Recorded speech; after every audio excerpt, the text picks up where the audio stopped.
Step number 1, know exactly what is to do or what tasks are you giving to your employees. Define before the power tasks which your employee has to do. Okay, we will talk later about the power tasks. And just make sure that you exactly know what your employee has to do. What are the goals, what he clearly needs to get done, okay? Because like this, you can track the goals and you can be sure that this employee is doing what he has to do. That's the step number 1, to be clear before you start to hire, to know exactly what the people need to do so that you can take a track of it and that you can really be productive. 2, how to find the right people and how to strictly hire people and as well fire people. How does that work? What is the concept behind it? So basically, my experience is you cannot really know in advance is somebody really good or not, because people are introverted, people are extroverted. You cannot always tell directly from the start if somebody is really skilled or not. So in my experience, the best way is to do a little trial, work with the people for 1 week, maybe as well hire 4, 5 or 6 people for one position, and then you take the best out of them. You make a little test, so you find out, are the people really what they are selling you? Because most employees, they are like salesmen, that they sell their service, what they are doing, they sell to you, they want the salary out of it. So test a lot. Hire and fire. So that means you hire them, you tell them, okay, you work for me for 1 week, I pay you amount X for this week. If it will not turn out, I will not work anymore with you. But you have 4 or 5 or maybe 6 people who are working for one position for you, and then you can see during this week, how is the stuff developing, how is it going, is he delivering what he is promising, and then you pick out of the 6 people the best one. The other ones you fire, okay, and then you got the one best performer in your team, okay? Point number 3, it's all about doing the right background research. You need to find out, is this person who is applying for a job, is this person scamming you? Is he trying to get out any information, or is this person trying to hide any information which is important for you? How you do know if somebody is lying to you or not? Ask questions, okay?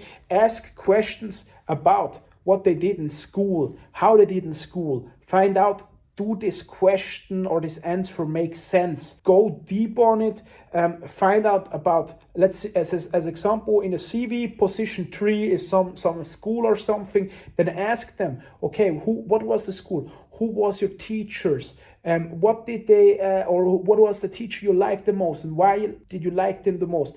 Like this, you find out, is the CV fake or is it a real CV? Is this existing? Make maybe a phone call to the school and figure out, was this people or this person really at the school? Okay, there are some crazy statistics. As example, I heard once that 30% of the companies are not figuring out, as example, a CV, somebody who sent a CV over, that the address on the CV is not of the local jail or of the local prison. So the most companies, they don't figure out that the application they receive is coming from an address of a jail. So think about how the people are doing the research. They don't do it at all. So go deep in the CVs, because you don't want to hire people who want or who will damage your company. That's why you need to make very sure, is this a real person? Is this not a scammer? People can really hard damage your company if you don't take care of who is working in your company, okay? I saw a lot of things. As example, the people are sending funds from customers to other companies and stuff like that. It's really dangerous if you hire the wrong people. That's why I do really some deep background checks and really take care of doing that research, okay?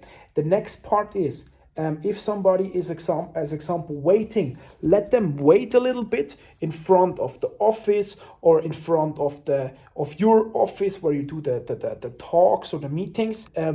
Observe them, see what they are doing. Are they pissed if they have to wait 2 minutes?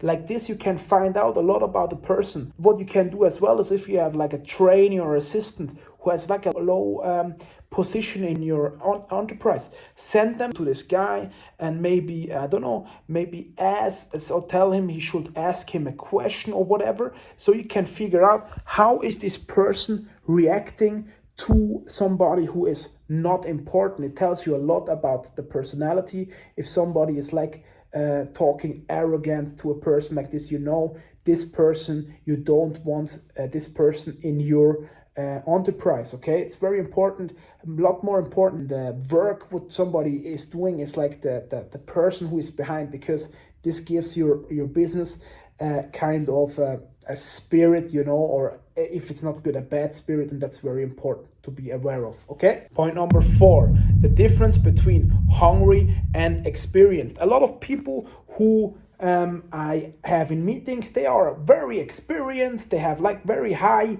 levels or expectations of salaries and stuff like that, but then when you go deep into the talk, then you realize very fast these people, they are not so skilled as they think they are.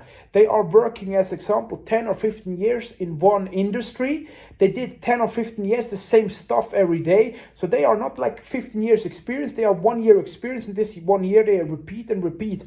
On the other hand, you have people, they are not experienced, but they are very hungry. In my opinion, if I can choose between those two types, mostly I choose the one who is hungry, because I can train them, I can show them how it's working, because most of these experts, of these advisors, they are full of shit. They cannot do one sale, one business, one close, and you really need these young, hungry people who wants to make money, who wants to be successful, who wants to earn like the trust, the respect, and you need this kind of people, in my personal opinion. If you have a different opinion, post it down below in the comment section, but this is my personal opinion, my personal experience. So this was the parts about how to hire the right people, how to check it out. If you have any other ideas or like ideas we can implement in the next videos, I'm happy, and I'm leaving now for the next appointment.